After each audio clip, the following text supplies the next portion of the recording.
Internet और online दुनिया के नए तकाज़ों और ज़रूरतों के लिहाज से रेख्ता फाउंडेशन अपनी कोशिशों को हमेशा नई शक्लें देती रही है। उर्दू शायरी और अदब के ज़ख़ीरे पर मुश्तमिल वेबसाइट के बाद रेख्ता ऐप इसकी ताज़ा मिसाल है।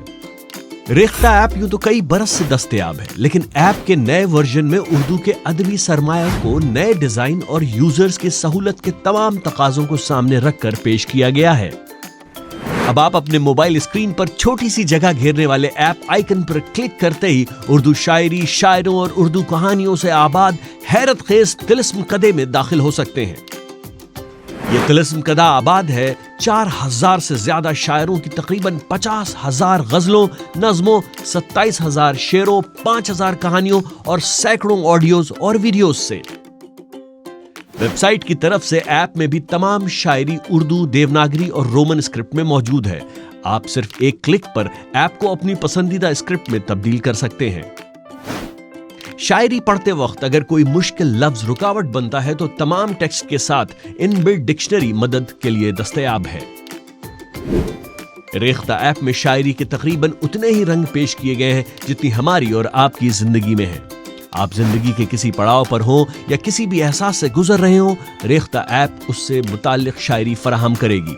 आप मोहब्बत में हैं तो मोहब्बत शायरी, दुखी हैं तो सैड शायरी और जिंदगी में हौसला भरना चाहते हो तो मोटिवेशनल शायरी। रेख्ता ऐप का एक नया सेक्शन डिड यू नो है, जहां हर रोज हम आप तक शायरी, शायरों और अदबी तारीख से जुड़ी दिलचस्प मालूमात लेकर आते हैं। रेख्ता ऐप यूजर्स को यह सहूलत भी देती है कि वो अपने पसंदीदा शेरों, गजलों, नज़मों का अलग और निजी गोशा बना सकें। यह फीचर यूजर्स को अपनी पसंद की शायरी यकजा करने में मदद देता है। ऐप पर आप अपने पसंदीदा शायरों को सर्च कर सकते हैं, मुकम्मल फहरिस्त देख सकते हैं, साथ ही कुछ अहम कैटेगरीज के एतबार से भी उन तक पहुंच सकते हैं। ऐप इस्तेमाल करते हुए अगर रोशन स्क्रीन आंखों के लिए बार हो तो स्क्रीन सियाह करके आप रीडिंग के तजर्बे को खुशगवार बना सकते हैं।